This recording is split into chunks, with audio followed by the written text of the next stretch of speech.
Welcome to The Lock Shop with Nielsen and Hustler, powered by Coolbet Canada. A good Friday morning to you, or afternoon for those out in Winnipeg, out east. This is The Lock Shop here at EdmontonSports.com. Tune in iHeartRadio as those watching on YouTube. I am making my hosting debut. Matt Iwanyk here with you as Huss and Dusty. They're busy. So Pat Gregoire with us from Coolbet Canada. Pat, good. Just a good finish to that Canadian men's basketball game. Close, but the boys did it.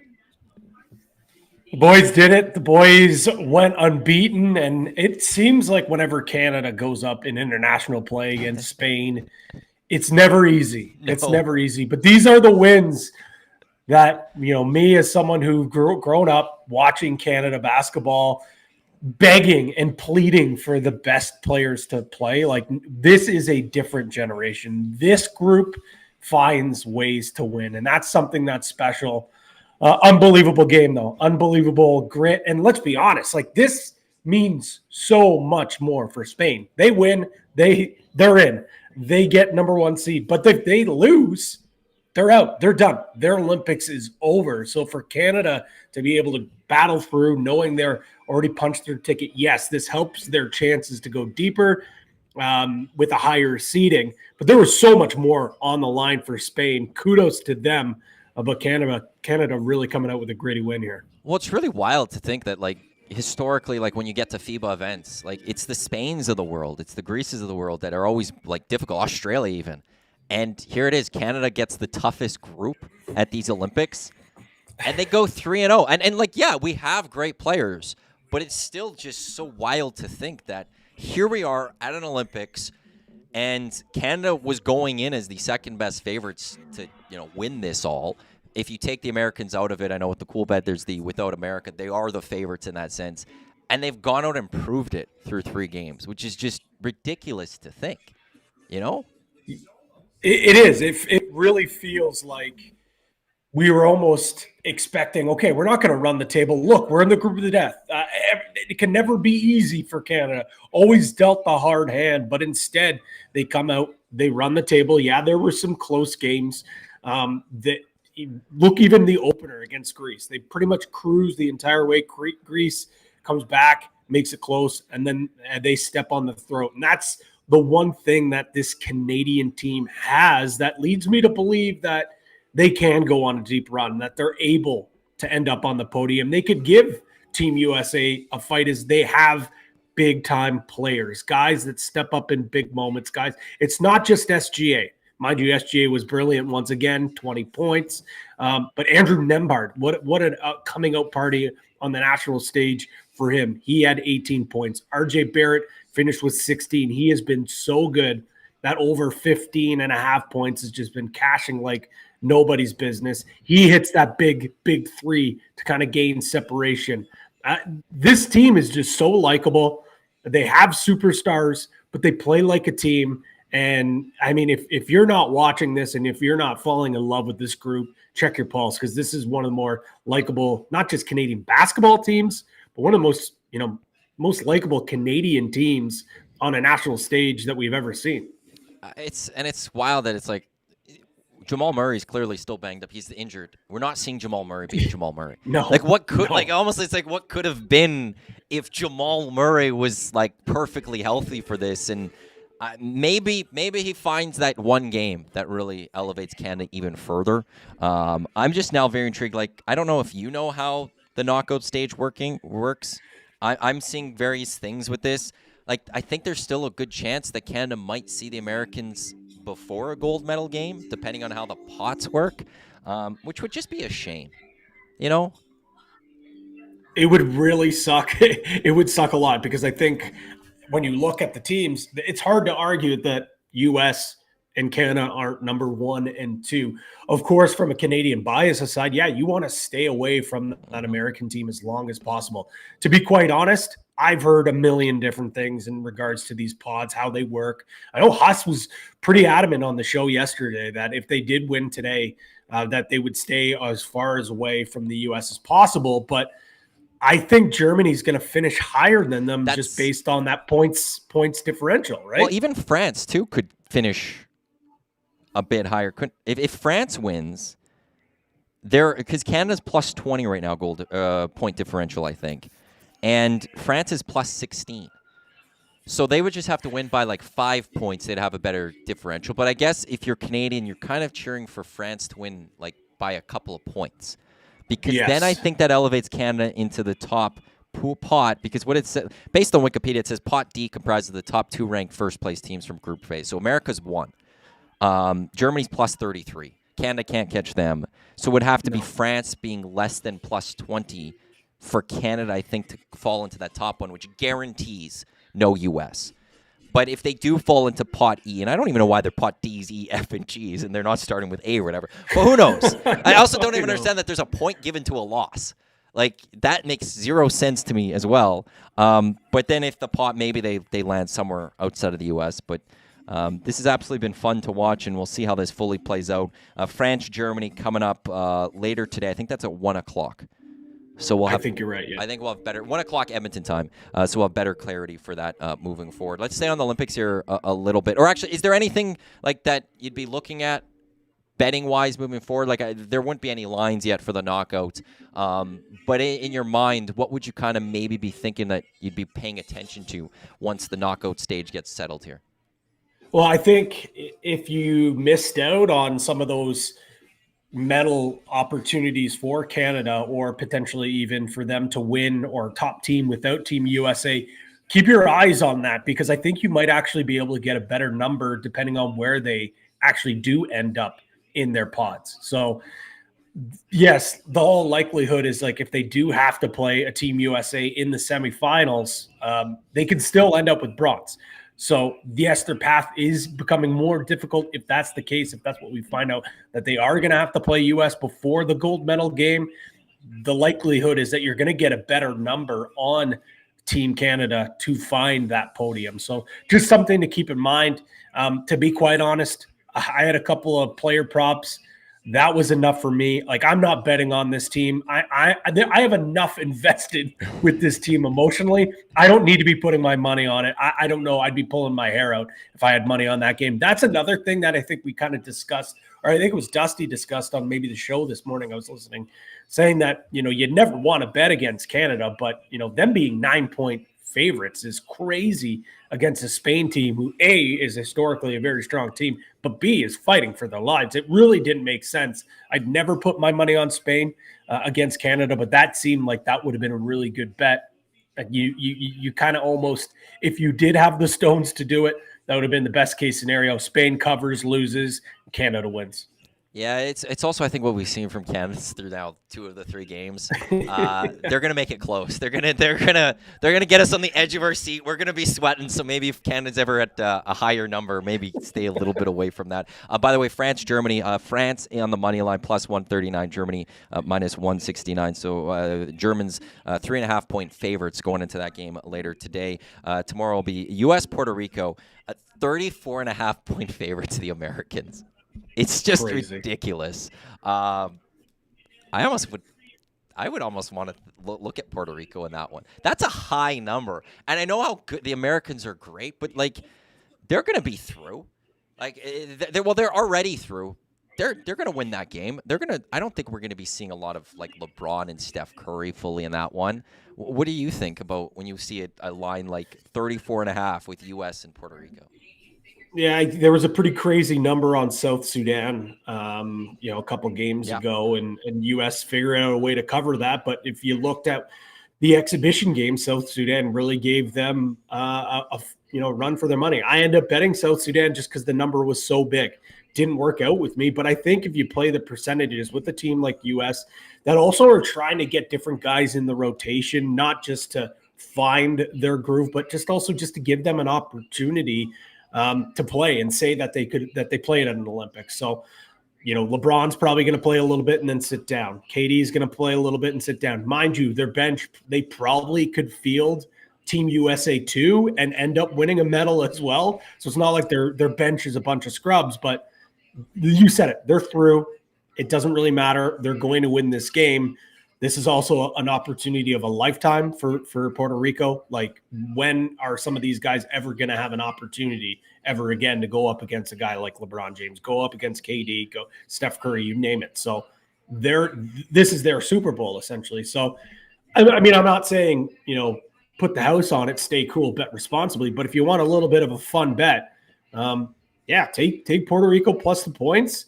You get to cheer against the U.S. and who knows, maybe it'll be all they got to do is keep it within 33, right? Yep.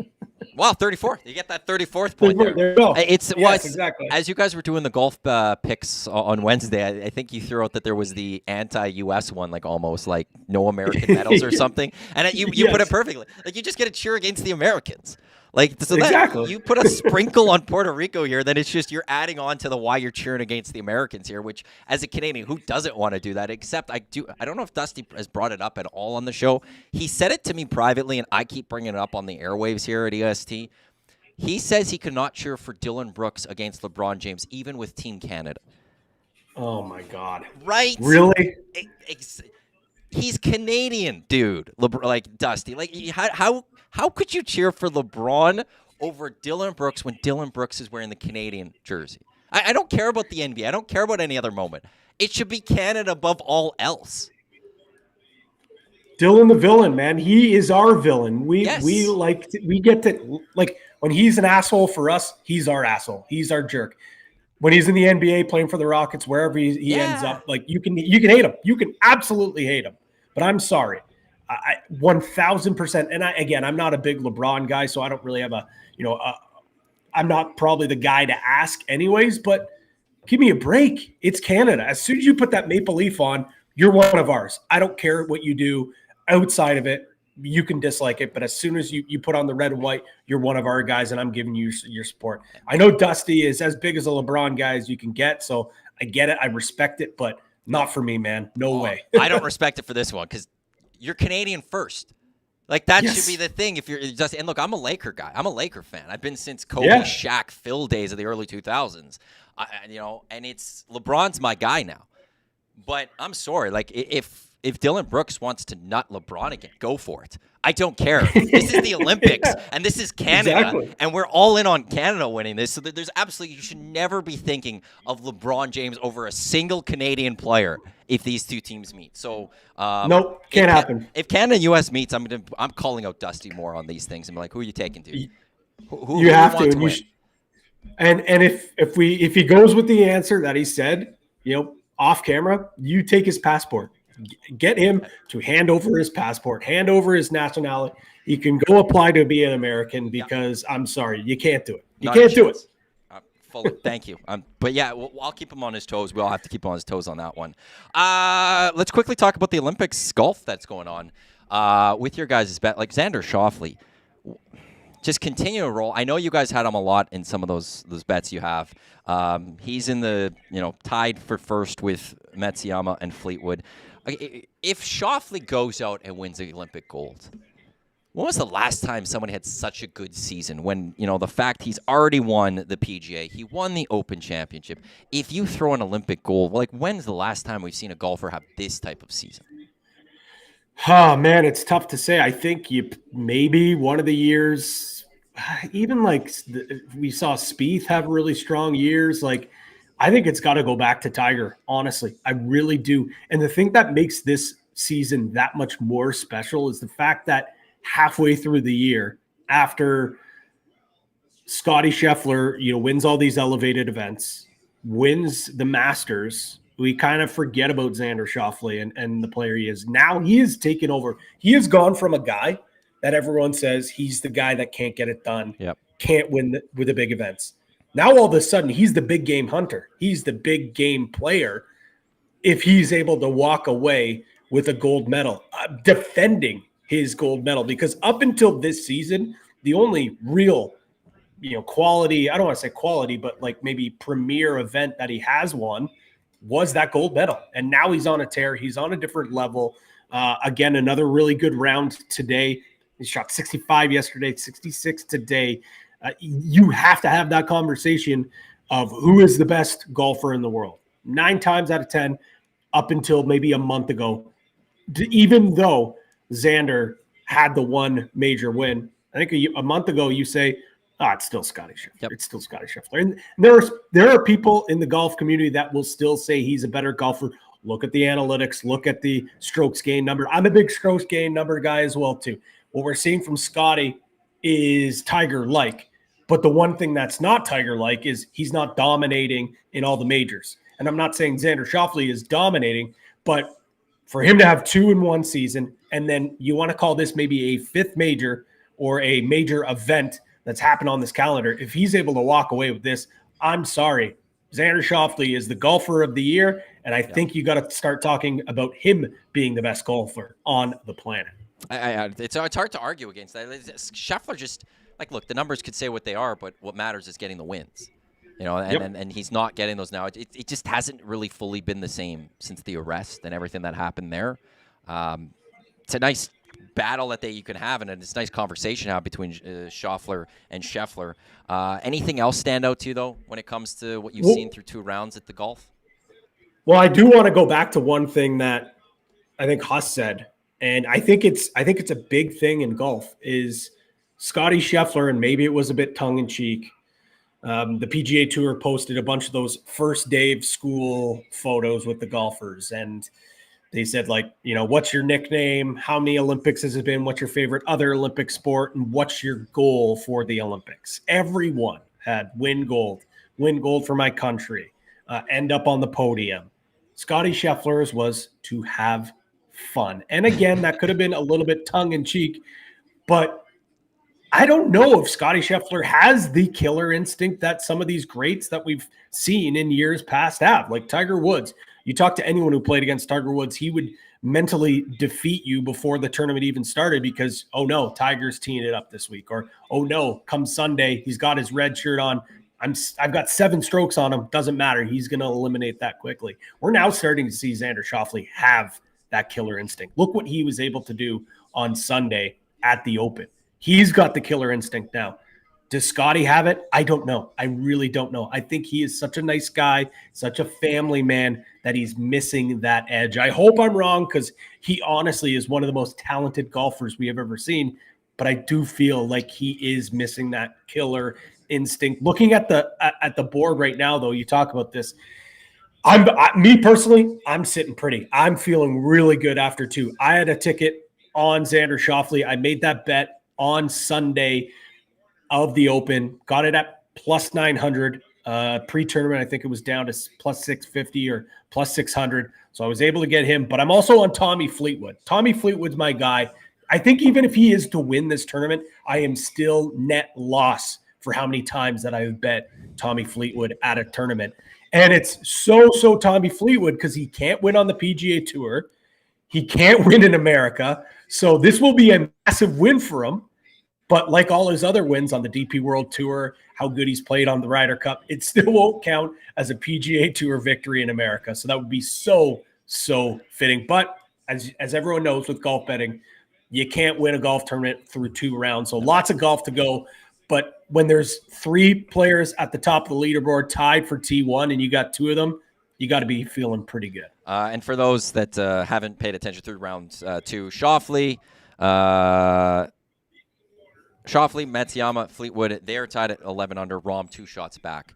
And then Dietrich from Belgium and CT Penn and Kim, they're all at -8. So that's all T5 and higher at the Olympics. Rounds 3 in the final round over the next couple of days. This is the Lock Shop. Matt Iwanyk, Pat Gregoire with you here. Did you want to get a little to the Canadian Football League here? As that season has, the week 9 has gotten underway. Have you seen any live line movement for any of the games that are remaining right now? No, from what I've seen, at least there's no line movement. There's a little bit in terms of the odds. I think there's a little more on the Alouettes. Now it's, -4.5. We've seen it pretty much hover there. The Elks, Rough Riders, I think that one got up to 0.5 point, but that might have even been there yesterday. And then this Stampeders game, -3.5. I just, looking at the game here tonight, I know the Alouettes, great football team. Yeah. But 4.5 points seems like a lot on the road against a and no Ticats team who Fajardo. seems that's the big thing. I get it. I understand what we saw last week, but no Cody Fajardo. Hamilton seems like they're starting to turn a corner. The Owls could certainly go into Tim Hortons Field and roll here. But the fact that it's within a field goal, like, to me, this seems like a gritty win by the Owls on the road. They win by a field goal, but they're not covering the spread there. I just know Cody Fajardo certainly seems like a cause for concern for me, for them, for at least covering the spread. I think they win the football game, but I don't know if they win by more than a field goal. I should throw out the lock shop partner parlay that Huss and myself built yesterday. That's up at coolbet.com. Click on exclusives. It's right there. Ticats plus 5.5. We bumped up the Elks number to plus 7.5. We brought down the Stamps number to minus 1.5, and that's plus 375. So Ticats plus 5.5, Elks plus 7.5, Stamps minus 1.5. And yeah, I'm with you everything you say there about this Owls Ticats game. Like, if Cody Fajardo was there, I'm looking at 4.5, and I'm going, yeah, like, the Owls are going to come in. And as good as the Ticats have been getting their back-to-back victories against the Argos and against the Elks, it's the Owls. And Cody Fajardo has really elevated his game ever since the second half of last season. Davis Alexander looked good last week. I'm not ready to bet on him, though, to lead the Montreal Alouettes for a touchdown game, And so it's, Bo's playing well this season. That's the crazy part, too, is that, the last couple of years, it looked like his arm strength wasn't there. It didn't look like he had it as a quarterback anymore. But through this season, like, this Ticats team should have more than 2 victories. They've let too many games slip away, too many receivers dropping balls. So maybe they have turned that around. As for the Elks game tomorrow, I'll be very interested in seeing the lines tomorrow. Most notably, I'm looking forward to seeing what a Trey Ford rushing number might come in at if it comes in. Him being the starting quarterback, we saw what he could do in garbage time against the Ticats last week, though. But this guy can move. This guy can run. And seeing Trey Ford, like, I'm really intrigued what he's going to get with the number-wise, because he told me in the offseason, or like right before the season started, they had a little fan day, that he's faster this season than he was last year. I heard you say that to Huss, and listening to you talk and hype up Trey time, I figured I have to build an exclusive. So right now in the exclusive tabs, you can see it. There is a Trey time exclusive. It's Trey Ford, 225 passing yards, 60-plus rushing yards, and the Elks to cover the 5.5. The 5.5 is the one that's scaring me the most, but I'm all in. You convinced me. You absolutely convinced me. So when those props drop, I'm going to be on a few of those. But I had to build something there. Plus 425. I'll be on that one, no doubt about it. But I agree with you. Like, it's the same thing with Davis Alexander. Like, Davis Alexander looked great in relief when he gets thrown into the fire. What's Trey Ford going to be able to do, with the riders being able to have some tape on him, game plan for him? But with that being said, you can't always just game plan for an athlete and for that speed. It doesn't matter. Like, playmakers are going to make big plays. Huss said it as well. He's probably going to make a few plays where you're going to, clench your fists and say, what are you doing? But I don't know. I think it can't be worse than what it has been. And it's a completely different looking player under center. I think it's gonna really change the way that this team looks. And if you're an Elks fan, like, it's something different. It's something more exciting. And how could you not be excited for a quarterback like this to at least, get an opportunity and at least see what you have? Well, he's just a true athlete, and it's like what we saw last year from him. I'm expecting a little bit this year is, like, it just brings another weapon that defenses have to plan for. You have to plan for Trey Ford being able to run on you. You have to plan for Trey Ford just moving out of the pocket, thinking that he's going to run, but then he finds that open receiver. He is actually a pretty decent passer. I think last week what we saw was the accuracy was there that maybe it wasn't, the early parts of last season. But also, if you go to last season, when he came in as the starting quarterback, that's when Kevin Brown started running the football, and he became a 1,000-yard rusher. It completely opened up the run game for the Edmonton Elks. And, no Kevin Brown this weekend, but Javon Leake in the fourth quarter last week looked pretty good. So, and all it takes is because you have a 225 passing yards, 60-plus rushing yards on that. It takes 2 big plays from Trey Ford to get, a lot of those. He runs outside the pocket, hits Eugene Lewis for a 60-yard. That eats up a good chunk of the 225. He runs outside of the pocket. He gets by one guy. He rushes for 30 yards. Boom. You're halfway there when it comes to the rushing yards, too. So, that's what he can do. He's going to make those mistakes. But I do love that exclusive that you got there with Trey time. Let Trey cook, I'm going with. 5.5. There we go. We bumped it up 7.5 to help it just a little bit yesterday with that parlay. I actually am on the Elks 5.5. I think Trey Ford coming in, it keeps this game closer. I'm not fully confident yet that they're going to beat the Riders, but 5.5 points is still quite a bit. So I do like that. If you're looking for a couple of others, cool bets, exclusives for tomorrow's game, you guys also got the sneaky Shea Patterson, Trey Ford, both to record 1+ touchdowns. So that would be rushing, or is that just passing included?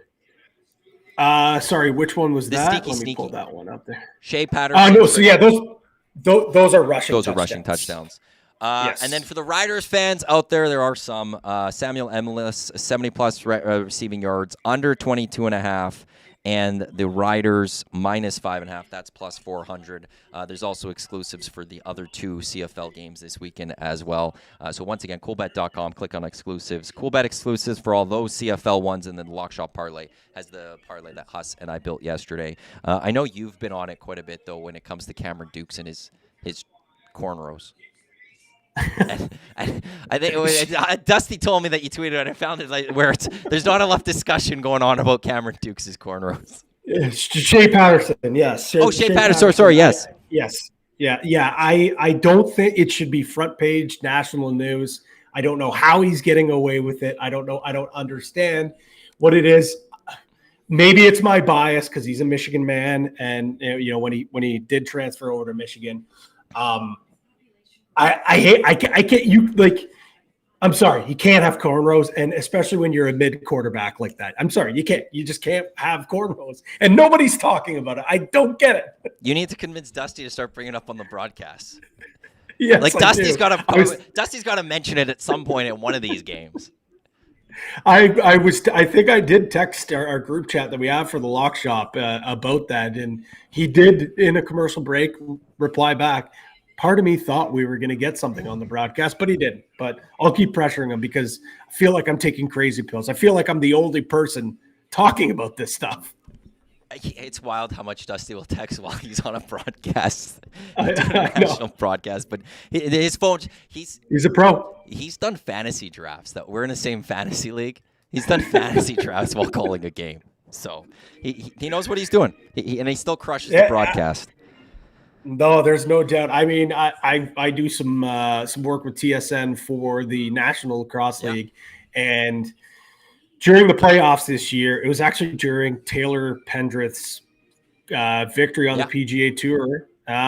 It was going on, so on my iPad I had the golf tournament going on while calling a game. Mind you, I'm a color analyst, so I got a little more downtime than a play-by-play guy has. So the fact that Dusty was able to draft a fantasy team while calling play-by-play, that's impressive. That's why he's calling 13 hockey games and 3 football games over the next 14 days or something like that. That's insane. He also guy's a beast. He executed trades in that draft too. Oh my God, that's incredible. Yeah. What a guy. What a guy. Trades. By the way, for anyone tuning in to EdmontonSportsTalk.com, Green and Gold kickoff show tomorrow, 4 o'clock. Myself, Jay Milne, will get you set for Elks and Riders. Just for a few more minutes with you, Pat, here on the Lock Shop, and then the CEBL Commissioner, Mike Morreale, is coming in. You could also bet on the CEBL right now on Coolbet. Right now, Scarborough are the favorites on the money line at -196 against Ottawa, while the Calgary Surge, they're home to the Winnipeg Sea Bears. Calgary, the favorites, -217. We'll talk some CEBL with Mike Morreale there in a few minutes. NFL Hall of Fame game, preseason kicked off yesterday. No one cares about preseason part of this, but any futures that you're kind of looking at early on as we get the NFL's training camp underway? Yeah, I you know, the NFL futures are so tough. I mean, they're always fun. They're always exciting to get you going, And especially there's when a you start to lot do on your, there.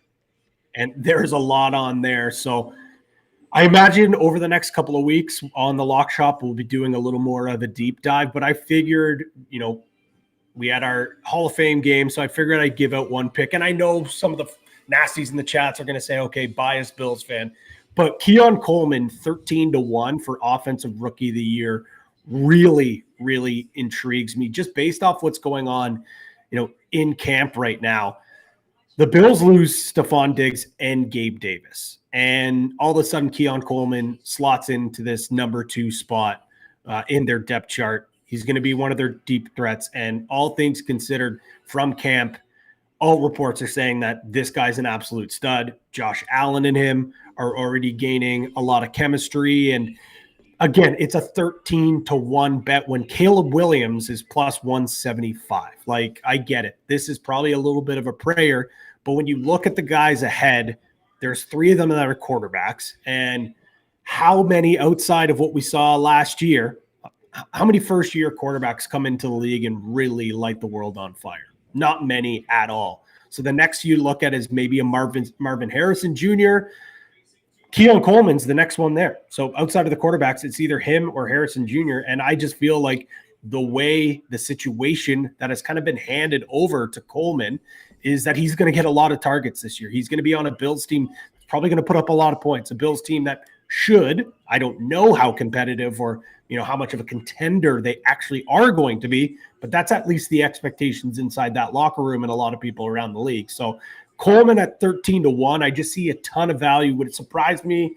Caleb Williams comes in here and he is, you know, as advertised, or even a Jalen Daniels comes in and really looks solid. No, I wouldn't be surprised.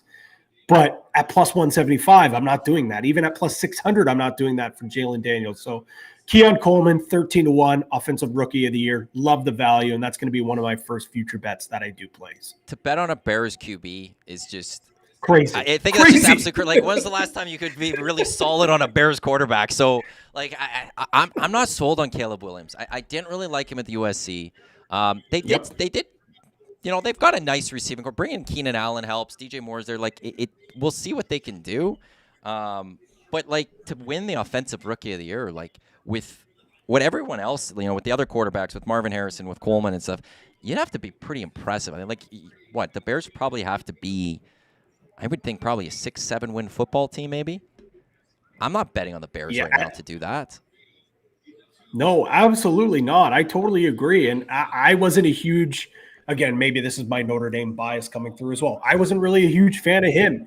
He's crying after a loss. Like, Notre Dame stuffed him in a locker this year, and Notre Dame wasn't even that good of a football program either. He wouldn't talk to the media. I think after losses. And you're now the QB1 of an NFL franchise in Chicago. Yep. Good luck not wanting to talk to the media there.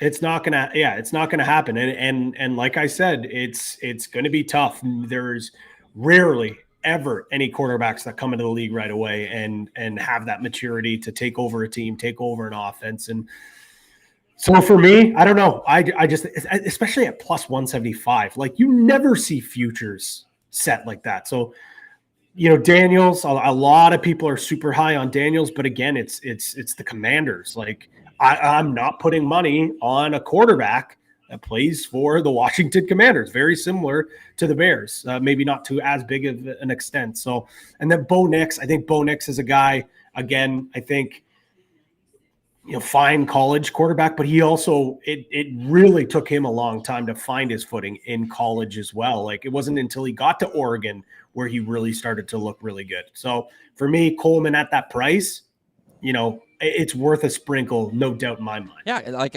I'm not sold on a QB for Offensive Rookie of the Year, so it's like, to then that point, as you said, it starts with Marvin Harrison then being the first option, Coleman then's number 2, but you get that at plus 1,300, almost double the value of what you're getting from Marvin 100%. Harrison.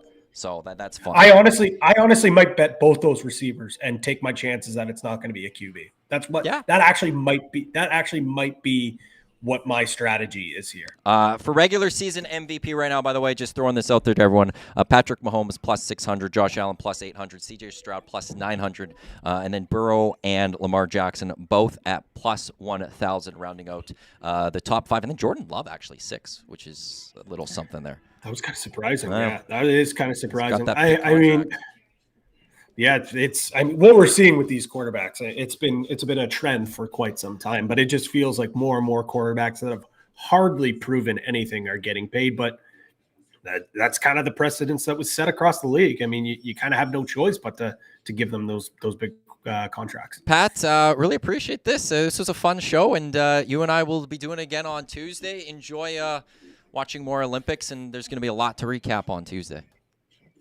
Absolutely. Thanks for having me. And of course, set your clocks. It's tray time. Let's go. I'm so pumped. I want my victory lap after that game. There's Pat Gregoire with Coolbet Canada.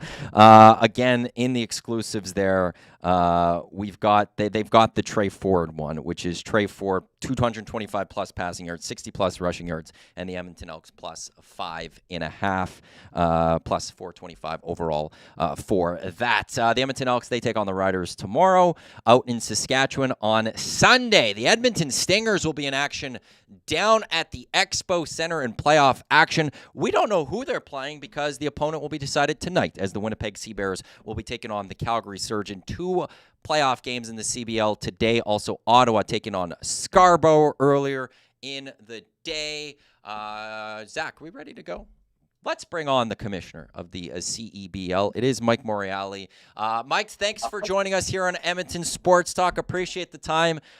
For you as commissioner, how excited are you when the playoffs get going? Oh, this is a good time. We're done 100 games, which has its ups and downs like a roller coaster in my role. And the playoffs are really all that matters. It's kind of CFL-esque in that way, get to the playoffs and then win and keep going. So it's some exciting games tonight, leading into more on Sunday, and then, of course, on to our championship weekend in Montreal. How much, is there a lot left for you to do for championship weekend, or you kind of get to go to championship weekend next weekend once this weekend plays out and kind of just sit back and enjoy basketball? Or as commissioner, is it go still next weekend? The planning is done. Now it's just about putting in the effort and the work. And of course, we have a bunch of events going on that I'm going to be at. But that's the fun part of championship weekend, is getting everybody together, creating that kind of, a big fandom in Canada surrounding basketball. So I'm looking forward to it. I can't remember the last time I actually sit back and just was able to watch and enjoy a game. There's always something on the go, and it's always, with every game, there's always someone that loses. So when someone loses, then my job becomes a little bit more difficult. This is the 6th season of the CEBL. It's been fascinating to watch since the inception of this league. It feels like everything's just been going so great that, sometimes you watch startup leagues and there's the struggles and you're looking like, well, is there going to be the attention? It seems like the interest is there, the fans there. For you, as you look back over the 6 seasons that you've had or the league's had, how do you look at that? How do you view how this has gone for the CEBL here in Canada? Well, it's really gone incredible. I don't like to slow down and pause too much to think about what we've accomplished, although I'm very happy with where we are, especially coming through a couple of years of COVID and playing professional sports in Canada. Let's face it, it's not easy. You have to work your tail off. It's a big country. There's a lot of different markets, a lot of different things that play that make it more difficult than normal. But we've really seen the results of all the hard work that we've put in. So from my position where I sit, the future is just incredibly bright. Obviously, earlier on today, not too long ago, Canada won their 3rd game in men's basketball. They're moving on to the playoff rounds. What the Raptors did several years ago in 2019 was a boost. The bronze medal at the World Cup, and got a great chance for some local people, as you know, on 3X on the women's side. So it is a very, very good time to be in basketball in this country, and it's flourishing, and we're really excited about it. And we're going to work hard to keep it that way. Have you been seeing any sort of increased interest in the league or anything this year with the fact that yes, there's the 3x3, Plouffe sisters here in Edmonton, obviously Kia Nurse and the women's, but there's this men for the first time since was it 2000 that they've been at the Olympics. You've just mentioned it. They've just won their third game. Have you seen a bit of an added interest this season in basketball as a result of what the Canadians have been doing? Yeah, absolutely. I think we played a part in it in terms of helping them prepare when the non-NBA guys aren't there. It's basically a team made up of CEBLers that have helped them qualify for the World Cup, the Olympics, AmeriCup, and so on. So sitting back and watching that success and seeing how many people it's touching and seeing how the media has really grabbed hold of it and it's becoming more top of mind. I think that's really important. If we go back to the early days of hockey, it didn't start out like it is today. It took time and it took championships. It took winning and investment. So we're really still at the beginning. There's still a lot of investment to be made. Our ownership groups have certainly done that. But I think there's municipalities and provinces and federally, if we can get to the point where we got as many arenas as we do as indoor basketball or indoor sports facilities, I'd be a happy man. But that's the trend we're on. So we're going to keep fighting hard to get there. It's certainly, we can feel it, and it's starting to, the rising tide lifts all boats for sure. We're at the commissioner of the CEBL, Mike Morreale. Next year, you guys are going to make a bit of a change. 20-game schedule, I believe you guys have been going with, expanding to 24. How's that going to look, and the rationale behind expanding your season? Yeah, we play in a time of year that's excellent for what we do. It's kind of our secret sauce. It affords us access to some of the best players in the world, certainly our top Canadians, but we're limited by date. So we're going to go back to almost where we started, actually back in 2019, and go to a little bit longer season of about 3 weeks more in length. Start a week earlier, end a couple weeks later. Add those extra games. It's become apparent that we're hitting that crucial point where adding games helps. There's enough of a fan base now, and we know our fans want more basketball. We're ready, willing, and able to give them more basketball, and our players want more opportunities to show what they can do and get paid more.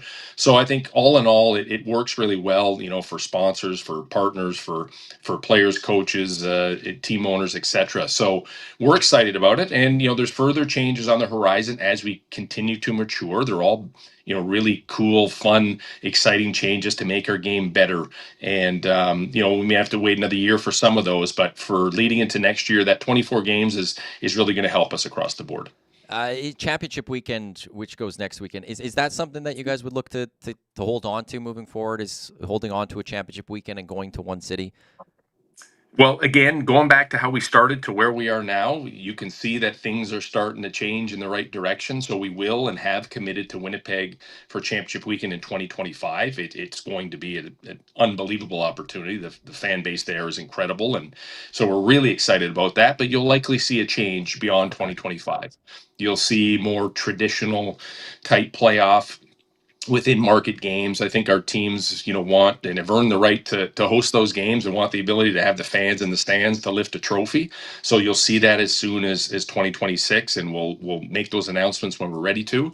And you'll see Championship Weekend become something else, maybe at a different time of year, because we've created this really, the Final Four meets the Grey Cup concept, where it's getting people together for the love of the game. There's all the activations in and around the game and the entertainment. So in that regard, we've come to that point where in the beginning we needed it as a startup league to get people, to ensure that we had people in the stands, but now we're doing that naturally. So I think that's the natural next step for us. I love how you compared it to the Grey Cup, because there's nothing like Grey Cup week, and to add something else that has that feel of it, it's incredible. And I really enjoy Championship Weekend at CBL, because everyone comes to the one city, and you then just try to plan every year. Okay, well, where's it this year? Okay, we're going to Winnipeg in 2025. So that is a cool little thing. So I'm glad that they're still looking to find ways to keep that maybe in a different way as well moving forward. Just quickly, because from the Canadian Football League, do you still follow the CFL closely? Do you have time to pay attention to what's going on in the CFL? I pay attention because, I pay attention to all the sports, especially the Canadian ones. And I obviously have a vested interest, and my heart still remains there. I don't get to as many games as I would like because I'm busy in the summer, but I'm aware of what's going on, the highs and the lows. My Ticats are on a bit of a 2-game win streak, so we're hoping they can continue. And I know the city of Edmonton knows that pretty well. Yes. Oh, yeah. I wasn't even going to bring that up because I know it's a bit of a sore spot there. All I can say is this, when I played, and even before I played, Edmonton was the class act of the CFL. So it needs to get back to that. How it happens remains to be seen. But man, like the history of that Edmonton franchise is long and very proud and really very successful. Well, on the flip side, though, to that is you're right on everything you said about the Double E. It's nice to see that the support of the Stingers. It's been there almost since day one, and their last regular season game last week on Monday. Completely sold out down at the Expo Center. So there's a nice buzz when it comes around to the Edmonton Stingers, which is nice to see here in Edmonton. Mike, really appreciate the time and joining us to talk some CEBL. Enjoy playoffs this weekend as well as championship next weekend, and look forward to having you on EST at some point down the line. Awesome. Thanks for having me on, guys. Have a great day. There's Mike Morreale. He's the commissioner of the CEBL. What was it? I think 2 summers ago, Lieutenant Eric and I went to a game between the Stingers. I don't even know who they were playing. It was during K-Days. And we were walking, and we saw Mark Morreale walking in the parking lot. And Eric just yelled, "Go Ticats!" And Mike Morreale turned around and gave a little fist pump. But he's done some amazing things, and the CEBL has done absolutely some incredible stuff. Like, I compare the CEBL to the Canadian Premier League, and I didn't want to bring this up when Mike was on because I don't want he's not going to be in a position to comment about other leagues. But the 2 leagues kind of started at the same time here in Canada. I can't remember if it was both 2019 or right around there. Both had to deal with the pandemic. Both have come through the pandemic. But you look at the Canadian Elite Basketball League, the CEBL, and it's very sound. It looks like everything about it is on solid footing. And like when you have these startup leagues, like you have it with the UFL down in South. You've had this, with the XFL, UFL, all these leagues. You wonder, can they survive? Can they survive? I don't have those questions about the CBL. Is can this league survive? It's how can they keep getting better? How can they keep growing? This league is here to stay, it feels like. Whereas with the Canadian Premier League, the attention isn't there. The love isn't there. That excitement isn't there. I don't say that because we don't have FC Edmonton here in Edmonton. You hear a lot of issues when it comes to teams around that league, and it doesn't seem in as solid of footing as the CEBL. So excellent work by Mike Morreale. Excellent work by everyone involved with CEBL. And once again, the Edmonton Stingers, they're in action on Sunday, 6 o'clock down at the Expo Center. They'll be taking on the winner of Winnipeg and Calgary, who play later tonight at about 7:30 at 5 o'clock. Ottawa taking on Scarborough. And then, championship weekend will be next weekend. We do have a pair of tickets, by the way, to give away to the game against the Stingers on Sunday. If you would like to go see the Stingers take on either Winnipeg or Calgary and cheer our Stingers on to championship weekend, text us to 780-218-9999. Text the Stingers. I was going to say who's going to win, the Stingers or their opponent, but screw that. Apologies to everyone in Winnipeg that's watching from the Lock Shop. Apologies to all of you. I don't care about Calgary. I'm from Edmonton, so screw Calgary in this sense. I stand by that, Trev. I'm sticking with it. The Stingers are going to win because that's our team.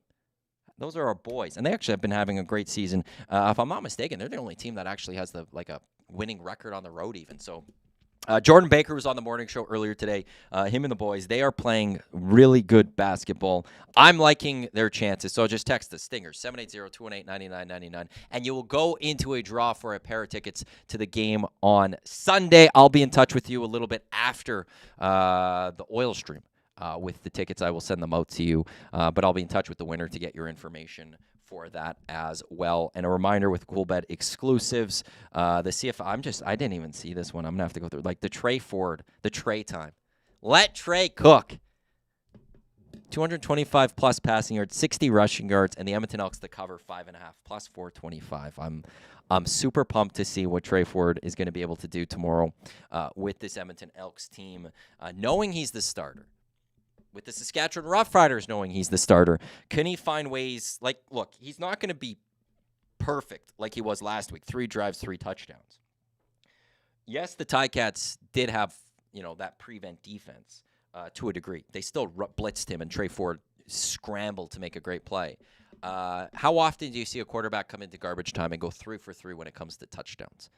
There was an added buzz. There was an added excitement around the Edmonton Elks. That was pretty clear once Trey Ford went in last week. So we'll see if the Edmonton Elks will be able to continue that forward. They are taking on the Saskatchewan Roughriders tonight in the Canadian Football League. It is the Owls and the Ticats, and then Sunday it ends with the Argos and the Stamps. And I'm still so confused with both those teams. I have no idea who either of those two teams are. The only thing I know is the Calgary Stampeders, undefeated at home this season. Does that play a factor when they take on the Argos? That will wrap up the Lock Shop for this Friday.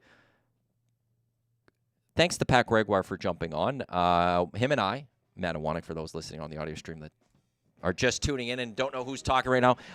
Pat and I will be on Tuesday as well, recapping the weekend as Huss is, I think he's on like a fishing trip or something. And then all next week, Dusty will be calling the Hlinka Gretzky. But then Huss will be back on Wednesday. But there's going to be a lot to recap when it comes to the Olympics, the golf, where the Canadian men are, the Canadian women's soccer. Lots to get to. That will be on the Lock Shop on Tuesday. But thanks to everyone for tuning in to the Lock Shop today. Enjoy your weekend. Up next here on Edmonton Sports Talk, it's myself, it's Trevor. We've got the oil stream, talking some hockey next year on EdmontonSportsTalk.com. Your clear choice for Edmonton Sports. Don't go anywhere. That's coming up in just a few minutes.